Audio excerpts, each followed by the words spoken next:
안녕하세요, 잉크스입니다. 지금부터 프로크리에이트 강좌를 연달아 올리려고 하는데요. 빠지는 기능 없이 꼼꼼히 설명드리도록 하겠습니다. 첫 번째 영상에서는 인터페이스와 또 어떻게 화면을 정리하는지에 대해 말씀드리고, 두 번째 영상에서 프로크리에이트를 사용하면서 정말 유용한 제스처들을 다 모아서 설명드리도록 하겠습니다. 먼저 아무 캔버스나 생성해서 세부 내용을 살펴보겠습니다. 이제 캔버스 화면에서 각각 메뉴를 설명드릴 텐데요. 이 갤러리를 누르시면 다시 갤러리 메인 화면으로 돌아갑니다. 그리고 각종 도구들을 모아놓은 액션 툴이 있고요. 여러 가지 효과들을 넣을 수 있는 마술봉 툴이 있습니다. 그리고 그림의 특정 영역을 지정할 수 있는 선택 툴이 있습니다. 마지막으로 그린 그림을 변형할 수 있는 변형 툴이 있습니다. 마지막으로 이 좌측에 있는 바는 어떤 거냐면요. 이런 브러쉬가 있다고 하면 이 브러쉬의 크기를 조정할 수 있고요. 그리고 투명도도 조정할 수 있습니다. 이 네모난 거는 컬러 피커인데요. 이렇게 색상을 선택하실 수 있습니다. 그리고 제가 했던 행동을 다시 되돌아가려면 이 버튼을 눌러주시면 되고, 다시 진행하려면 이 버튼을 눌러주시면 됩니다.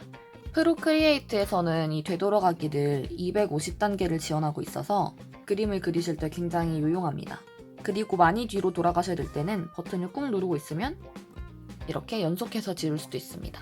다음으로 이 오른쪽 상단에 있는 메뉴를 설명드릴 텐데요. 브러쉬는 이 프로크리에이트의 가장 큰 장점인 다양한 브러쉬 라이브러리들이 모여있는 곳입니다. 이렇게 텍스처를 낼 수도 있고요. 또 다양한 브러쉬들이 있습니다. 캘리그래피에 적합한 브러쉬도 있고, 하나하나씩 살펴보시면 이것도 재밌을 것 같습니다. 이 스머지 기능과 지우개 기능은 전부 같은 브러쉬를 공유합니다. 그래서 이렇게 모노라인을 선택하셔서 이렇게 깔끔하게 지워주실 수도 있고, 이런 다른 질감을 가진 지우개를 사용하셔서 이렇게 질감을 표현하는 용도로 사용하실 수도 있습니다. 이쪽은 레이어 기능인데요. 제스처 기능을 설명드릴 때 이쪽을 많이 설명드릴 수 있을 것 같습니다. 그리고 컬러 팔레트가 있는데요. 지금 보시면 이렇게 하단에 4개의 메뉴가 있는데, 이렇게 디스크 형태로 된 컬러 휠에서 선택을 해주실 수도 있고요. 색상과 채도, 명도 등을 조정해서 색상을 선택하실 수도 있고, 특정하게 원하는 값이 있으시면 그 값에 대한 헥사 코드를 적어서 색을 추가하실 수도 있습니다. 이 팔레트는 저는 지금 굉장히 많은 팔레트를 추가해놨는데요. 기본적으로 제공하는 팔레트는 사실 그렇게 쓸만한 게 많지 않아서 프로크리에이트 아트라는 그 사용자 포럼에서 무료로 제공하고 계신 걸 제가 이제 다운받아 놓은 모습입니다. 보시면 이렇게 코픽 마카에 있는 색상들을 색상별로 이렇게 모아놓으신 분들도 있고 해서 그리시다 보면 이렇게 미리 다운받아 정리해 놓으시는 게 굉장히 유용합니다. 이 브러쉬도 마찬가지로 지금 제가 다운받아 놓은 것들이 이런 건데요. 이렇게 패턴을 다운받을 수도 있고, 스티커를 다운받을 수도 있고, 기본 라이브러리에 없는 다양한 브러쉬들을 다운받을 수 있습니다.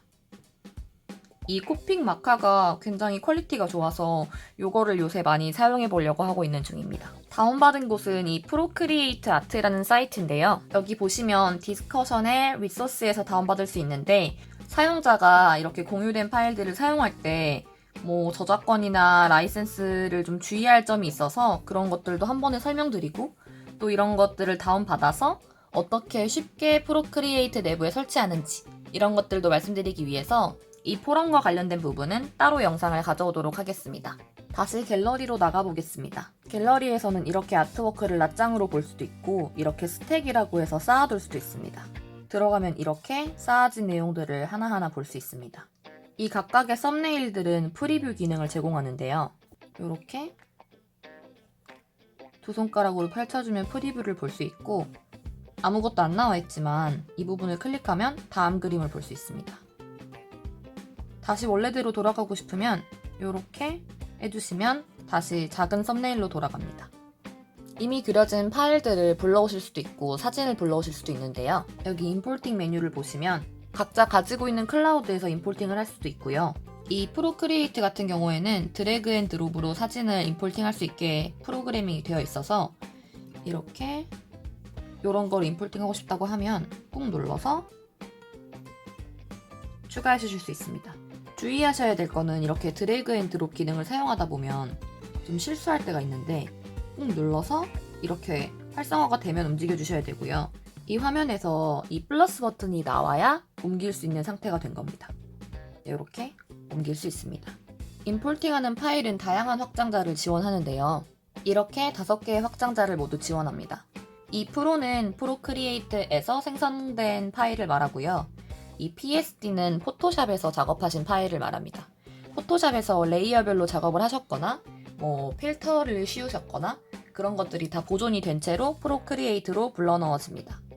TIFF는 많이 안 쓰는 확장자인데 무손실 이미지 파일이라고 생각하시면 되고요. PNG도 마찬가지로 무손실 이미지 파일인데 스티커 같은 거 많이 쓰실 때 투명도가 들어가 있거나 아니면 가장자리가 투명하게 처리된 것들이 이 PNG 파일입니다. JPG는 내보낼 때 손실이 있는 형태의 파일인데요. 만약에 용량을 좀 줄이고 싶으면 JPG를 사용하시면 되고 용량도 늘리고 투명도도 주고 싶다면 PNG 파일을 사용하시는 게 보편적입니다. 이렇게 복잡한 이름을 바꿔주시는 것도 간단한데요. 이름 부분을 한번 터치해주시면 바로 바꿀 수 있습니다. 스택 형태도 마찬가지로 이름을 이렇게 클릭해서 바꿔주실 수 있습니다. 이제 전체적으로 갤러리를 정리해 볼 건데요. 드래그 앤 드롭으로 정리하기가 굉장히 편리합니다. 제가 만약에 요거를 이동하고 싶다고 하면 한 손가락으로 활성화를 시켜주시고 이렇게 되고 있으면 이 폴더 안으로 진입할 수 있습니다. 원하는 위치에 놓을 수 있습니다. 마찬가지로 폴더 밖에서 내보내고 싶을 때 제가 만약에 요것과 요거를 내보내고 싶다면 요렇게 2개를 멀티터치해서 활성화시키고 요렇게 놓아주시면 됩니다. 이런 식으로 원하는 대로 얼마든지 그룹을 지을 수 있고 다시 빼낼 수도 있습니다. 그리고 많이들 모르시는 좀 신기한 기능을 소개시켜 드리겠습니다. 이 캔버스를 이렇게 회전시켜 보겠습니다.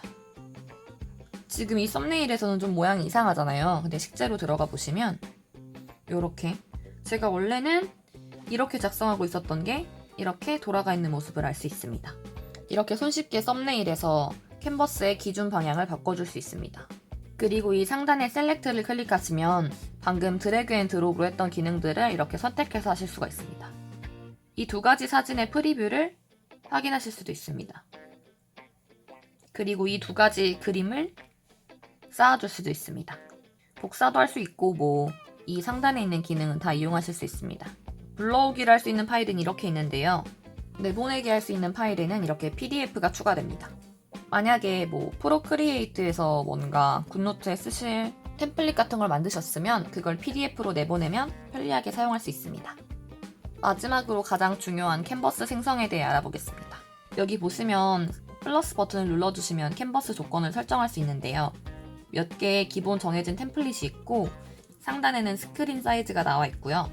저는 이 커스텀 버튼을 이용해서 프리셋을 만들어 보도록 하겠습니다. 여기 보시면 넓이와 높이를 선택할 수 있습니다. 정사각형으로 만들어 보겠습니다. 이 DPI는 말하자면 그림을 그릴 때 있어서 해상도 같은 개념인데요. 이게 낮으면 낮을수록 확대했을 때 이미지가 깨지고 높을수록 확대했을 때도 깨끗한 이미지를 볼 수 있습니다.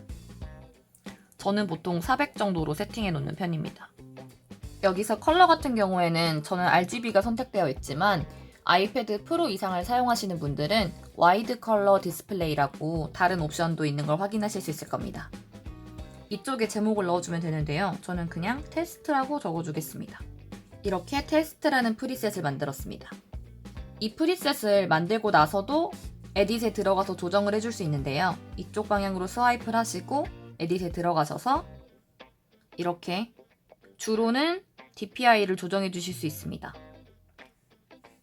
여기서 또 이 캔버스 사이즈의 특징을 말씀드리자면 제가 지금 1000픽셀로 했는데 그럴 경우에는 맥시멈 레이어가 128 레이어가 쌓일 수 있습니다.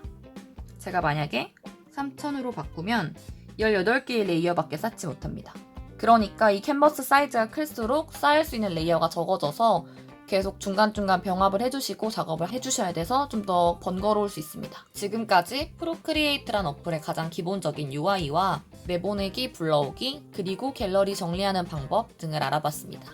다음 영상에서는 그림을 그리면서 사용하기 정말 편리한 제스처들을 빠짐없이 모두 모아 설명드리도록 하겠습니다.